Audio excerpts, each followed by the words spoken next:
안녕하세요, 여러분. 저는 서울에 거주하는 30대 여성입니다.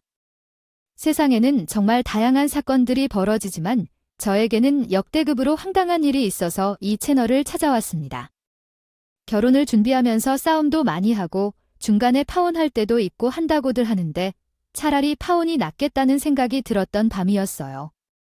사람들은 자신들의 이익을 찾아가는 동물이라고 하지만 어떻게 이렇게 파렴치한 행동을 하고 어떻게 그리 떳떳할 수 있는지 진짜 의문이 들었습니다.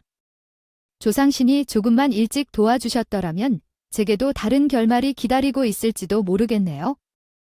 그런데도 이전까지는 그냥 참으면 되겠지 하고 넘어가려고 하다가 해도 너무한 일들이 일어나서 결국 사연을 소개하고 싶은 마음에 이 채널을 찾아왔죠.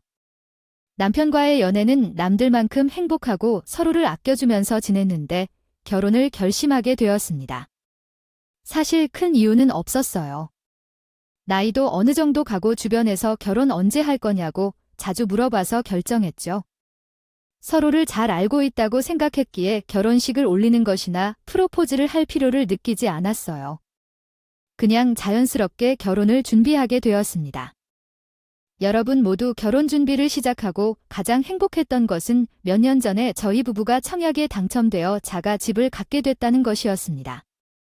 이 아파트는 30평대이고 방도 3개나 있어서 아이를 낳기에 적합했습니다. 하지만 제가 아이를 하나만 낳고 싶어서 이 집이 아이를 낳아도 편안하게 살 수 있는 공간이었습니다.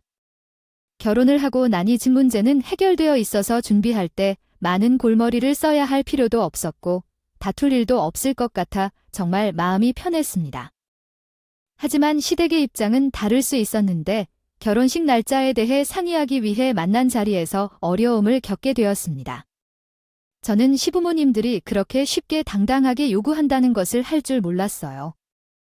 아니, 차라리 대놓고 요구했으면 제가 거부할 수 있을 텐데 빙빙 돌려서 말하는데 정말 왜 그러는지 의아했어요. 아이고, 딸이 직장도 잘 다니고 돈도 잘 버는데 집까지 떡하니 샀으니까 걱정할 게 하나도 없겠죠. 아이고, 저는 글쎄요. 우리 아들은 바람 불면 날아갈까봐 혹시 다치진 않을까 엄청 치마폭에 싸 키웠는데 아직까지도 원더우먼인 줄 안다니까요. 아이고, 그냥 밖에 내오 아이처럼 강하게 키웠어야 했는데 우리 딸도 바람 불면 날아갈까 다치진 않을까 걱정하며 키웠어요. 자립심이 강해 보이지만 인생 계획을 짜놓고 실천하는 우리 딸을 보면서 얼마나 마음이 답답했을지 몰라요. 그래도 결혼까지 하겠다고 하니 든든하게 잘 키운 것 같네요. 혼자서 모든 걸 해내려고 하다 보면 고집도 생기고 힘들거든요. 요즘 여자애들도 그렇게 드물다 해서 걱정이 많습니다. 혼인관계에서 그게 무슨 상관인가요? 함께 사는데 서로 부족한 점이 있으면 채우면서 살아가는 것 아니겠어요. 사람들의 삶은 모두 다르니까 한순간에 맞춰지기 쉽지 않아요. 그 어떤 상황에서도 부부 사이에는 서로 존중하고 이해하는 것이 중요합니다. 불협화음으로부터 나온 갈등은 피하는 것보다 해결하는 게 낫습니다. 함께 노력하고 대화하며 문제를 해결해 나가는 것이 부부 관계를 강화하는 데 도움이 될 것입니다. 함께 가지는 재산에 대한 이야기도 중요하지만 서로에 대한 이해와 지지가 부부 관계에서 가장 중요한 것이라고 생각합니다. 혼자 해결하기 힘든 문제는 서로 나눠 나서고 대화하며 해결해 나가는 것이 중요합니다. 감사합니다. 우리 딸이 사위를 만나기 전까지 혼자 살고 있던 집인데 왜 공동명의로 해달라는지 이해가 안 돼요. 지금까지 우리 아들 만나기 전은 나의 재산이었으니 이해가 안 가요. 결혼하려는데 재산을 나누는 것도 웃기고요. 우리 아들이 지금 타고 다니는 차도 공동명의로 바꿀 거니까 그 집도 공동명의로 바꾸면 좋겠어요. 우리 아들이 힘들게 돈을 벌어서 살아야 하는데 집값을 비교하며 이야기하는 것도 웃겨요. 집을 공동명의로 바꾸면 세금도 내야 하는데 어떻게 하죠? 부부 사이로 엮는 거면 누구 이름이든 상관없지 않나요? 우리 딸을 오해하시는 것 같아요. 집 문제는 여기까지 해야죠. 그래놓고 공동명의로 바꿀 수 없다는데 아들이 싫은 소리 한 번 하면 어떻게 살겠어요? 또 집에 아직 대출금이 남아있다는데 결혼 후 같이 갚으면서 사는 게 맞지 않나요? 남들은 공동명의 집이 있다고 하는 게 더 좋지 않을까요? 며느리 이름으로 된 집 있는 게 며느리 능력이 좋다고들 생각하는데 우리도 능력이 있는데 말이에요. 남들 생각에 구애받고 살아야 할까요? 집 문제에 대해 더 이상 이야기하지 말아야 할 것 같아요. 우리는 공동명의로 바꿀 필요를 느끼지 않으며 그런 생각도 안 해요. 생각도 없이 아이들을 낳고 더 큰 집으로 이사를 가게 된다면 돈을 반씩 내고 이름도 반씩 하는 거지? 돈 이야기를 꺼내자 친정엄마가 말했다. 대화가 끝난 후 시어머니의 표정은 좋지 않았다. 그렇지만 어떻게 친정엄마의 말이 틀린 게 없었다. 집은 남편과 연애하기 전에 이미 소유했던 공동명의 집인데 왜 이름을 옮기고 싶어 하는지 이해가 안 돼. 아들이 걱정되면 집을 사줄 거면서 이름을 옮기려는 게 이해가 안 되어서 아들이 기가 죽을 것 같았다. 결혼 준비 중이지만 시누이가 이끄는 결혼식을 어렵게 참아가며 식장을 잡고 스드메 준비를 하고 업체들을 비교하고 있었다. 시누이가 결혼식에 너무 많은 돈을 쓴다며 간섭하고 재벌인 줄 알았는데 도대체 얼마나인지 계속 물었다.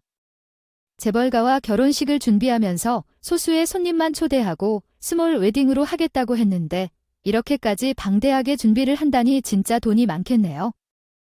스튜디오, 드레스, 메이크업까지 모두 해서 350만 원을 준비했어요.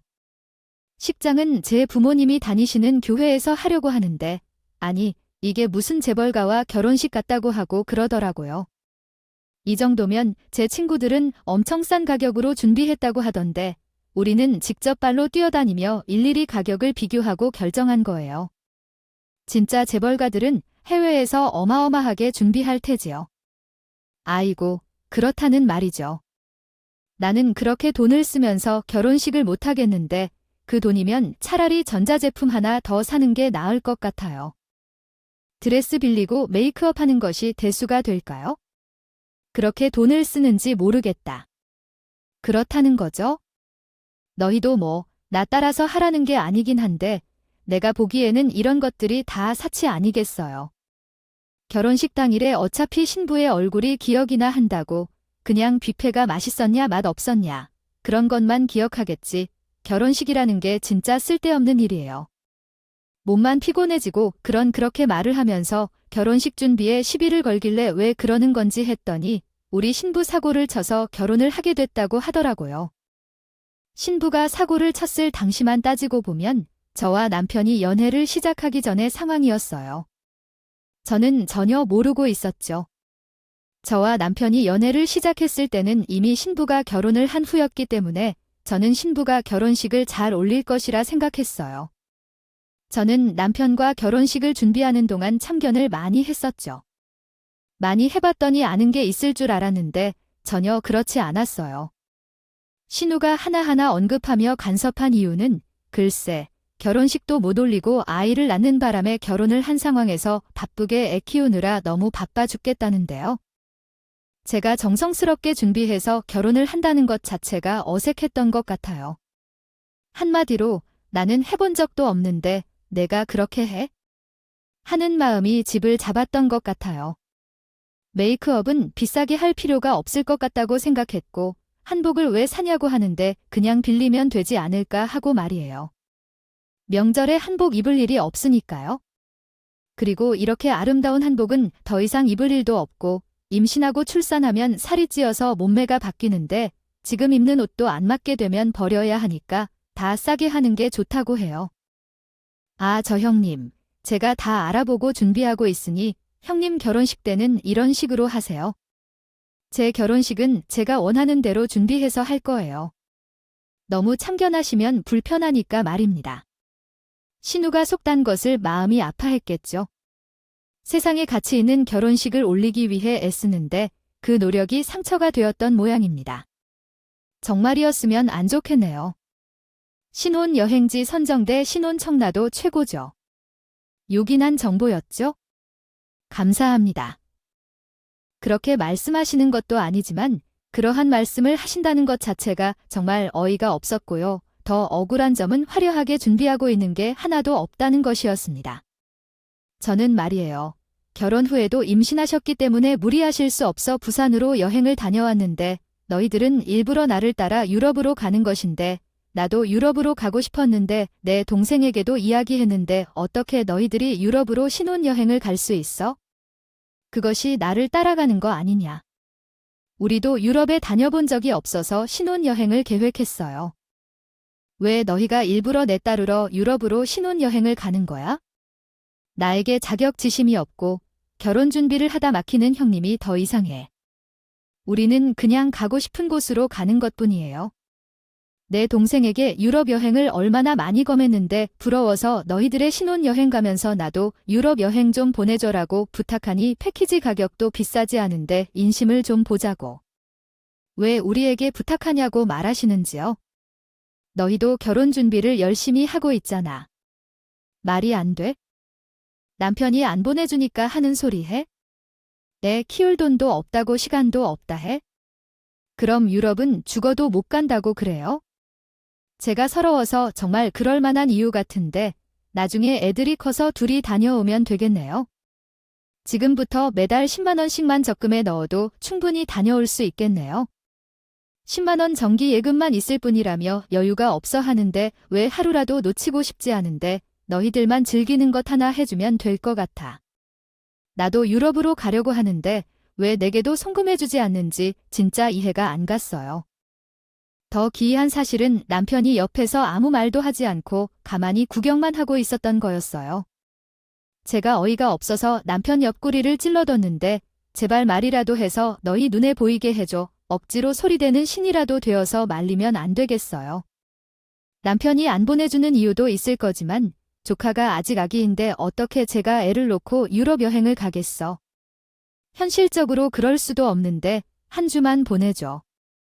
나 유럽에 가보고 싶다. 에펠탑도 보고 싶고 나 참으로 너무 가보고 싶은데 돈이 많이 들어 결혼 준비에 돈이 필요한데 여행을 왜 보내줘. 저와 애는 누가 돌볼 건데 매운 일 나가야 하잖아. 일주일만 너희들이 돌봐주면 되지. 너희 신혼부부잖아. 어차피 아이 나와서 키울 생각 있는 거 아니야? 미리 연습한다고 생각해. 그러면 서로 좋은 거잖아.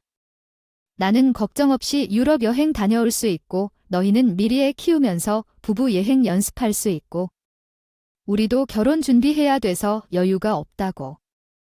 아, 당장 지금 돈이 없는데 무슨 유럽 여행이야? 우리도 최소한의 비용으로 다가 준비를 하려고 노력하고 있는 중이니까. 제발 신경 쓰게 그런 소리 좀 하지 마. 가뜩이나 머리 아파 죽겠는데 누나까지 그러면 어떡해. 참나, 결혼 준비할 때가 제일 돈 많을 때 아니야? 아니, 일단 뭐 너희도 집부터 구해야 하니까. 알겠어. 집 구하고 나면 다시 이야기하는 걸로 하자. 집값이 생각보다 저렴하게 빠지면 남은 여유 돈으로 나한테도 유럽 여행 보내주는 거다. 내가 그때까지 얌전히 기다릴 테니까 그 줄 알고 있어? 신우는 저희가 이미 집이 있다는 사실을 상내 자리에 오지 못해서 모르고 있는 것 같더라고.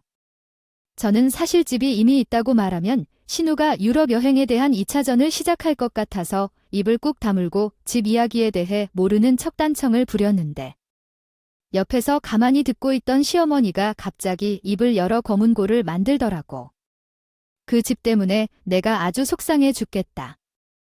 죽겠어. 며느리 이름으로 가 집이 떡하니 있지 않겠니? 30평형대 아파트.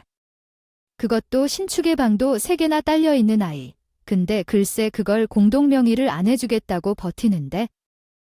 우리 아들 기가 팍팍 죽어서 어디 밥이나 얻어먹고 다니는지 속 이상하다 죽겠다. 갑자기 공동명의 이야기를 왜 또 꺼내는 거죠? 이미 그 이야기는 상견례 자리에서 다 끝났는데 남편도 더 이상 공명에 대한 얘기를 하지 않기로 했어요.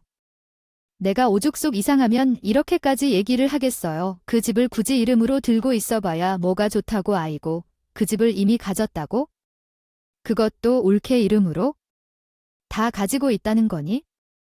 어머, 집 구하기가 요즘 하늘의 별이라고 하던데 너무 좋겠네.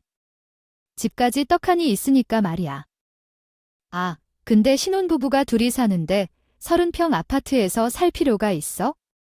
그게 너무 커서 아니야. 제 집인데 커도 커야죠. 집이라는 게 평생 사는 거니까 작은 집에서 큰 집으로 넘어가는 것도 보람이 있겠지만 애초에 큰 집에서 살면 이사 걱정도 안 해도 돼요.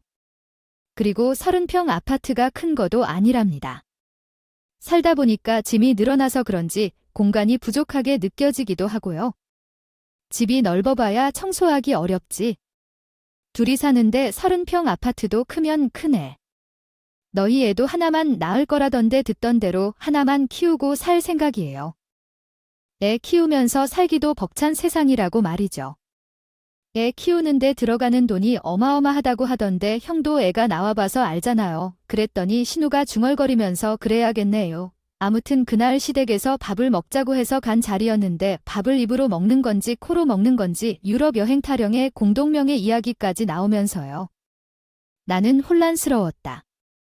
남편이 이후에 신우에게 시달리기도 했고 나한테도 말도 안 되는 소리를 했다.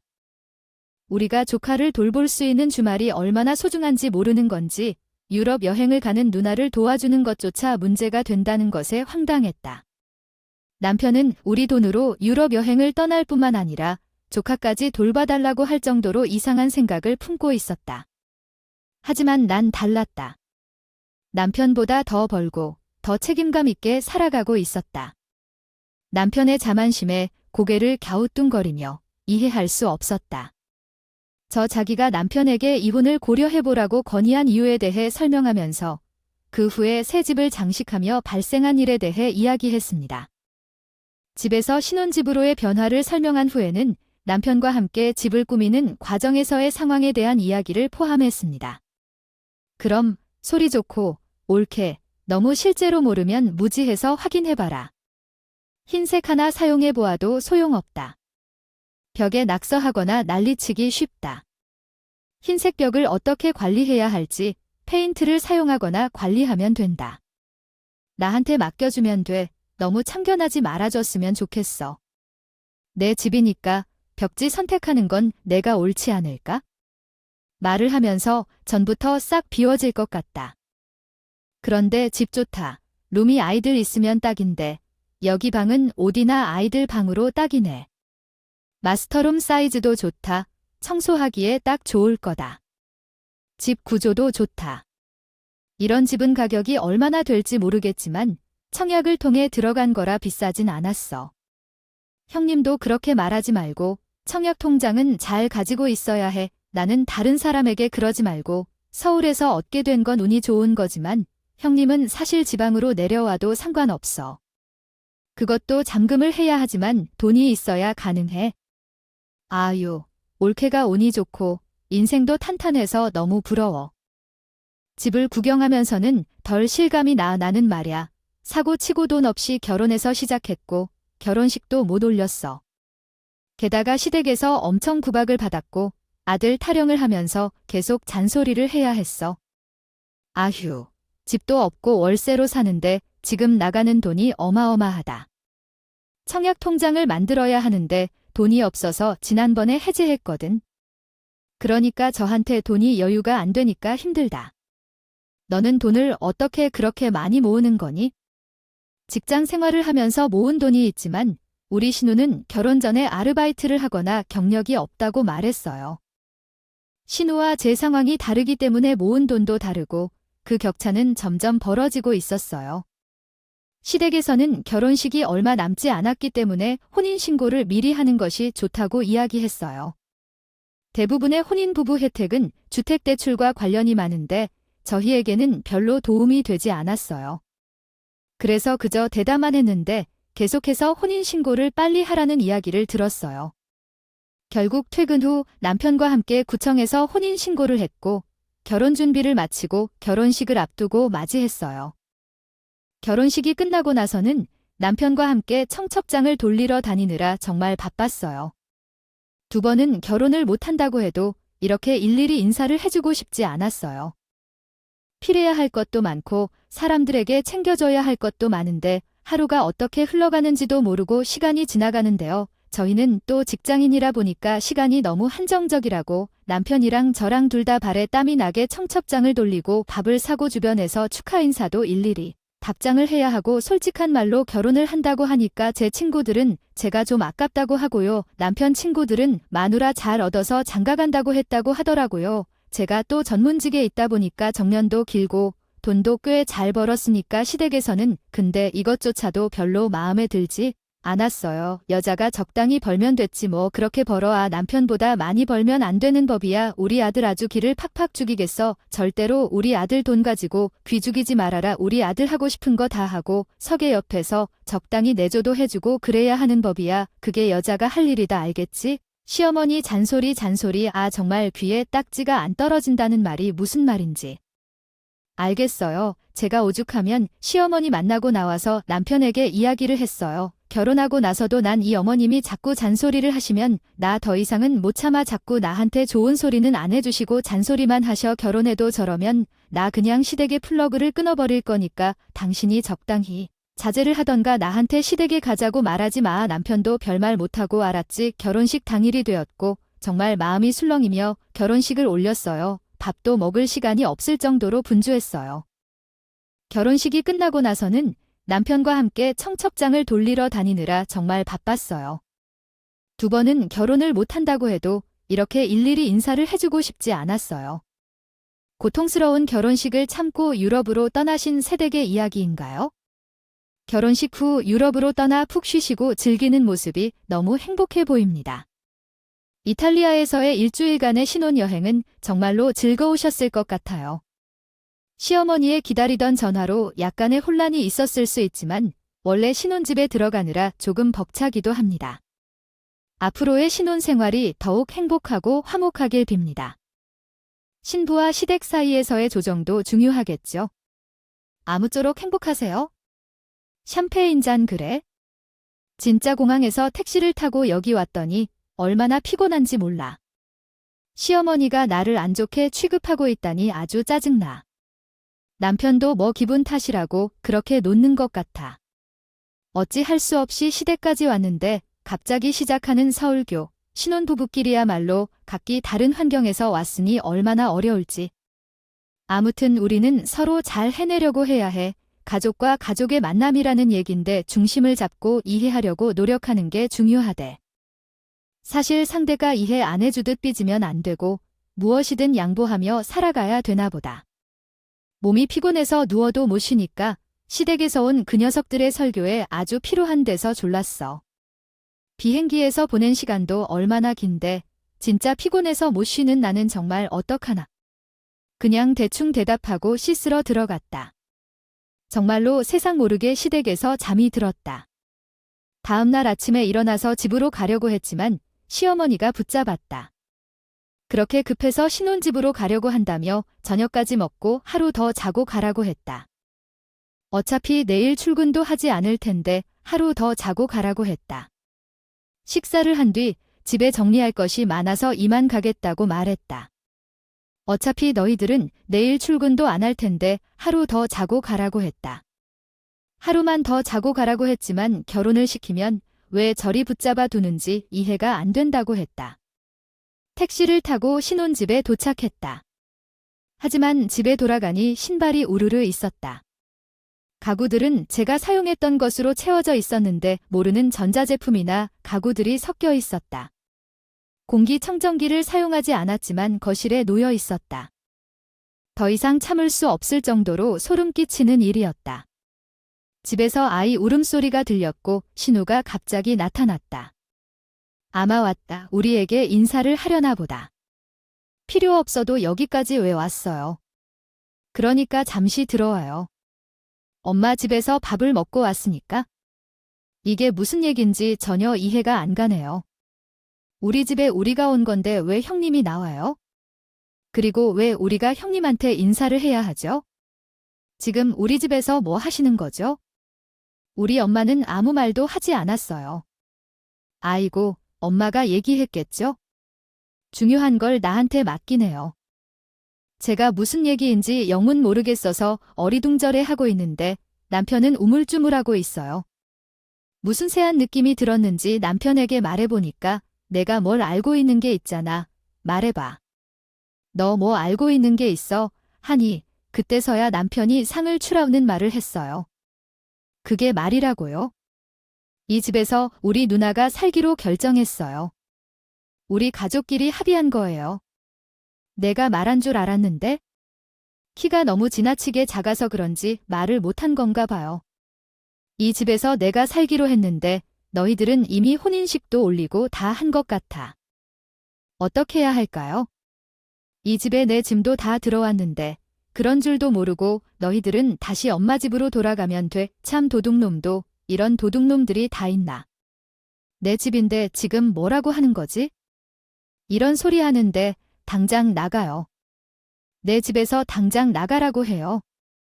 우리 엄마만 나 바라본 채 저기 들어와서 의뢰 꼬우면 이혼하던 재산 분할 후 좋았지만 둘째를 임신했어. 지금 임신 6주 차야. 둘째도 생겼거든. 어떻게 단칸방에서 살지? 너희는 신혼부부잖아. 원룸에서 살아도 돼. 거기서 살다가 돈 모이면 나갈 거야. 돈을 모을 수 있을지 모르겠지만 얘가 2명인데 단칸방에서는 못 살지. 여기가 우리 첫째 방, 여기가 우리 둘째 방 이렇게 하면 딱 좋겠지. 정말 기가 막혀서 말이 나오지를 않아서 헤헤 웃자니까 신우가 더 양보해주자며 이야기했어. 올케가 좀 양보해달라고 해. 네 집은 뭐 도망만 들어와 쓰고 돌려줄게 라며. 그게 맞아? 받고도 안 되잖아. 시어머니에게 이야기해서 화를 냈어? 어머님이 신우한테 우리 집에서 살자고 허락했어. 어렵잖아요. 당장 진 빼라고 해주세요. 우리 딸이 둘째를 가졌는데 단칸방에서 살라고 할 수만 없었잖아. 너희는 아들 방에서 살라고 해.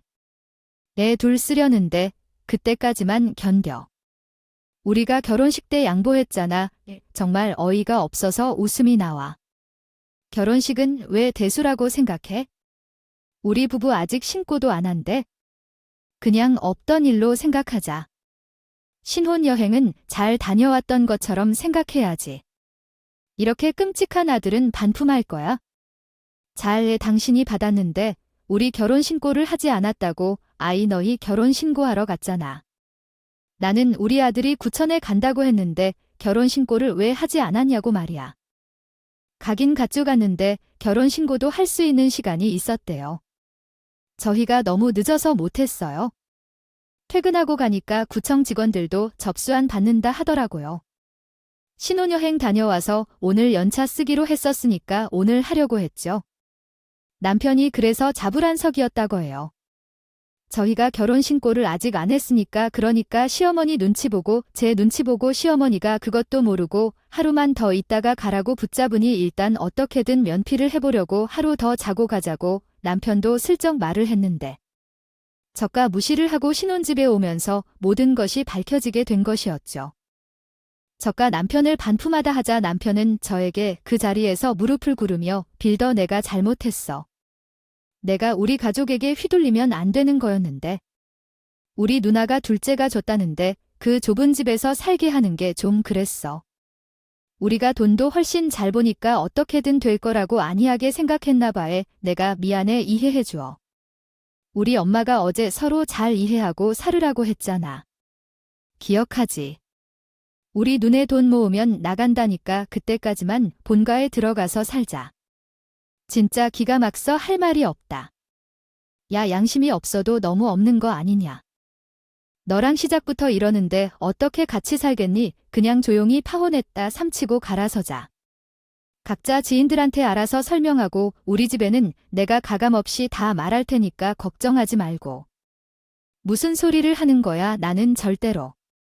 너무 이상한 상황이었습니다.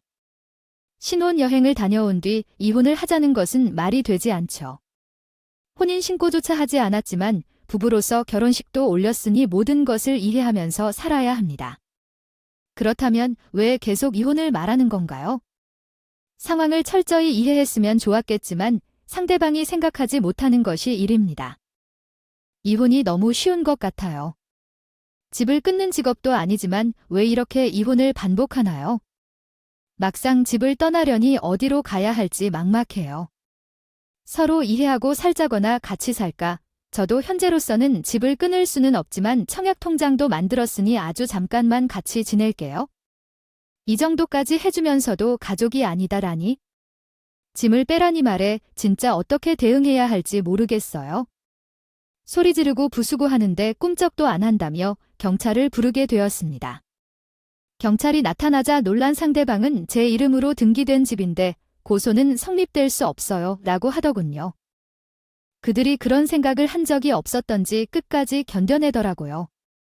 저는 그들에게 정확히 하루만 주겠다고 빼라고 시골로 들어가라고 경고를 내비쳤죠. 그리고 제 자리를 마련하기 위해 친정으로 갔어요. 그런데 그날 저녁에 친정으로 시부모와 남편이 찾아와서 갑자기 화를 내는 것이 아니겠어요. 다른 게 아니라 여유가 있는 사람들이 서로 양보하고 가족끼리 서로 돕자는 게 이상하다고 생각했어요. 어려울 땐 가족끼리 돕고 살자고요. 아내 딸이 불쌍하게 생각돼 어디 거지 새끼들이 찾아와서 난동을 부리고 염치도 없게 여기까지 찾아와서 집내망을 지내야 한다는 생각에 아이고 부들거리며 대남을 내앉았죠. 아버지께서 갑자기 화장실로 가시는 동안 대야에 물을 가듯이 퍼뜨리고 찬물로 삽니다. 시부모와 남편을 퍼붓고서 제 집 앞바닥에 물난리가 벌어진 적도 있었지만 그 꼴을 보니까 너무나도 시원했어요. 당장 집을 비웠으면 한다고 소리쳤고 혼을 신고한 게 신의 한 수라고 조상님께 도움을 받은 것이라고 말씀드렸어요. 물세례를 좋아하는 시댁 식구들은 어찌 할 수 있겠어요. 남편이 다시 무릎을 꿇고서 안 된다고 우는데 우리 친정엄마가 아버지께서 들었던 대리통으로 남편의 대가 재물을 내려치셨어요. 그 꼴을 본 시어머니는 눈을 휘감고 형궁 앞에서 서로 머리를 잡고 대규모 싸움이 벌어졌어요. 내가 날 막으려는데 막을 수 없었죠. 결국 안 되겠다고 싸움을 멈추었고요. 그는 경찰을 다시 불러서 싸움이나 내기를 하고 싶었지만 경찰 중재로 엄마와 시어머니가 머리를 맞대고 다투던 것을 멈추었습니다. 하나하나 뽑힌 머리털을 세며 폭행을 신고하겠다고 말한 것은 또 다른 이야기였어요. 결국 경찰서에 모여서 조사를 받으며 고소를 하는 것으로 마무리되었고 짐을 옮기지 않을 경우 퇴거 명령을 받았습니다. 이후 집을 비우기로 결정하여 일꾼 3명을 불러 도와서 시댁으로 이사를 옮기고 금액 청구서도 보냈습니다. 그래도 결혼한 부부로서 대화를 통해 상호를 존중하며 해결책을 찾아보자는 제안도 해봤지만 끝내 스토킹을 하면서 법적인 조치를 취하겠다는 말을 듣고는 냉담한 대화로 마무리되었습니다. 아닙니다. 당신과는 절대 파트너십 보기 싫어. 결국 좋은 결론을 알았고 민폐 문을 찾아다녔습니다. 너는 정말 보기 싫은 존재라서 내 인생에서 좀 사라져주시 바라고 다음번에는 연락을 차단하고 만나지 않으려고 노력했습니다. 어차피 동성으로서 나올 것이 분명하지만 결혼은 상대방을 사랑하는 것만으로 충족되지 않는다는 것을 깨달았어요. 아니, 나는 그 사람을 사랑했는지도 잘 모르겠어요. 지금 다시 생각해보면 그냥 현실에 순응하고 결혼하려 했던 것 같아요. 이런 실수를 다시 하지 않도록 단단해지고 있다. 가족 구성원들 모두 잘 살피고 결혼이 무엇인지 이제서야 알게 되어 기쁩니다. 여러분도 같은 실수를 하지 말고 좋은 선택을 하여 행복한 길을 따라가시길 바랍니다. 제 이상한 이야기를 들어주셔서 감사합니다.